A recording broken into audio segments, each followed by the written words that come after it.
Euzu billahi mineşşeytanirracim. Bismillahirrahmanirrahim. Esselatu vesselamu ala Resulina Muhammedin ve ala alihi ve sahbihi ecmaîn. Amma ba'd. Ramazan ayında aktual olan mövzulardan biri də fitir sədəqəsidir və yaxud fitrə zəkatıdır. Biri də fidyə məsələsidir. Bu dərsimizdə isə bunlar haqqında danışılacaq. Əvvəlcə başlayaq fitrədən. Bəli, fitrə zəkatı Ramazan ayını başa vurmuş müsəlman üçün verilməsi vacib olan bir zəkatdır və yaxud da ki sədəqədir. Ancaq bunun şərtləri var. Bunları qeyd eləyəcəyik. Hənəfi məzhəbinə görə bunun hökmü vacibdir. Ancaq bu hər şəxsə deyil, imkanlı və yaxud varlı şəxslərə vacibdir. Biz ümumiyyətlə bilirik ki, insanlar varlı və ya kasıb olmalarına görə 3 kateqoriyaya bölünür. Birinci kateqoriya varlılardır. Bunlar zəkat verərlər və zəkat almaları da bunlara haram olar. İkinci kateqoriya isə zəkat almaları haramdır, ancaq zəkat vermələri də vacib deyildir. Üçüncü kateqoriya isə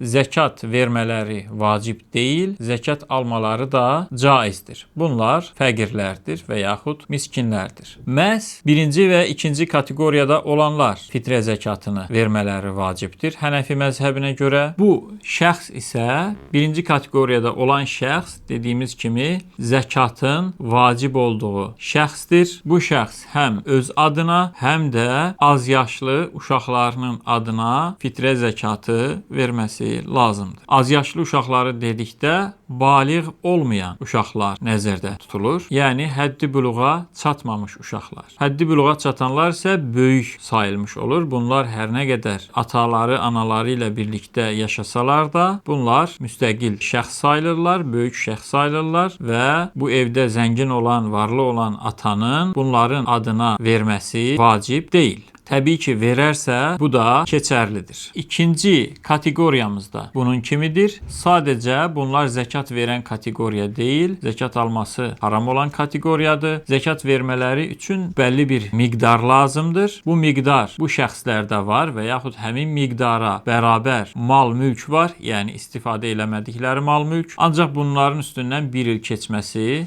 vacib deyil fitr zəkatı üçün. Ancaq normal zəkat üçün bunların üzərindən də bir il keçməsi lazım idi. Yəni bu ikinci kateqoriyamız olan zənginlər də fitrə zəkatı verməlidirlər. Təbii ki, biz burada uşaqları qeyd elədik, az yaşlı uşaqları. Buradan aydın olur ki, xanımının adına verməsi vacib olmaz. Təbii ki, xanımın öz pulu varsa, yəni özü də bu iki kateqoriyadan hər hansı birinə daxil olursa, o özü öz fitrə zəkatını verməsi lazımdır. Buna rəğmən kişi bunun zəkatını versə, bu da keçərlidir. Yəni üzərinə fitrə zəkatı vacib olan ailə üzvünün yerinə başqa bir ailə üzvü fitrə zəkatını verə bilər. Bura həmçinin baliğ olan və varlı olan uşaqlar da daxildir. Onlar da ataları ilə birlikdə yaşayırlarsa, atası evin böyüyü necə ki xanımı yerinə verirdi və xanım üzərinə vacib olmadığı halda, bu baliğ olan uşaqlar varlıdırlarsa, onların da adına verər və bu da keçərli olar. Bəli, bəs bu fitrəni vermənin vaxtı nə vaxtdır? Fitrə bayram namazına çıxılmadan əvvəl verilməsi sünnətdir. Ancaq bunun bayram günündən əvvəl və yaxud elə Ramazan ayı ərzində verilməsi də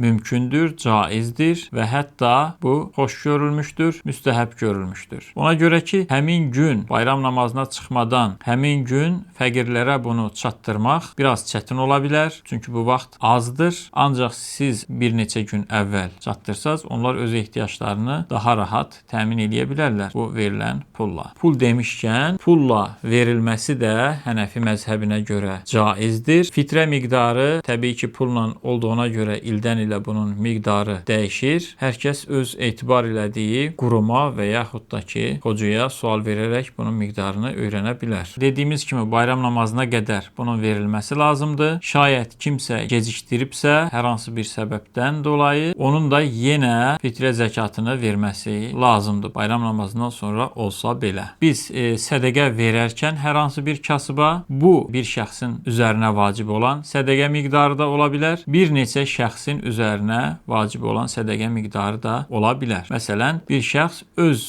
fitr sədəqəsini, həmçinin ailəsində olanların fitr sədəqəsini bir şəxsə verə bilər. Bir ailədə bir neçə nəfərin adından veriləcəksə fitrə sədəqəsi, bu veriləcək cəm miqdar, toplam miqdar hamısı bir şəxsə verilə bilər. Yəni bunları ayrı-ayrı şəxslərə verməyə ehtiyac yoxdur. Həmçinin bunu verərkən ibadətə niyyət etmək, yəni bunun fitr sədəqəsi olduğuna niyyət etmək də lazımdır. Bu qida maddələrindən də verilməsi mümkündür. Həmçinin pulla verilməsi də mümkündür. Pulla vermək kasıbın ehtiyaclarını ödəməsi baxımından və asan çatdırılması baxımından da məqsədə uyğundur. Bunu əldən birbaşa da vermək mümkündür. Eyni zamanda bank hesabına göndərmək də mümkündür. Təbii ki, bank hesabına göndərdiyiniz təqdirdə o kasıb dərhal onu çıxarıb istifadə eləməsi və yaxud çıxarmadan istifadə eləməsi mümkündürsə, bu da keçərlidir, caizdir. Bəli, biz insanları 3 kateqoriyaya bölərkən bunların üçüncüsünün məhz kasıblar olduğunu qeyd eləmişdik. Fitr sədəqəsi də məhz bu kateqoriyaya verilir. Yəni zəkat alması caiz olan kateqoriyaya verilir. Bəli, bu dediklərimiz hamısı fitrə zəkatı ilə əlaqədar idi. Bir də buna bənzəyən bir söz var. Bu fidyədir. Bəs fidyə nədir? Fidyə isə Ramazan ayında oruç tuta bilməyən, çox yaşlı, haldan düşmüş şəxslərin verdiyi miqdardır. Və yaxud da ki, kasıblara yedizdirdiyi yeməkdir. Bir gün ərzində 2 öğün. Yəni bir şəxs yaşlılığından dolayı, həmçinin xroniki xəstəliyindən dolayı, məsələn elə bir xəstəliyə tutulub ki, bunun sağalması artıq mümkün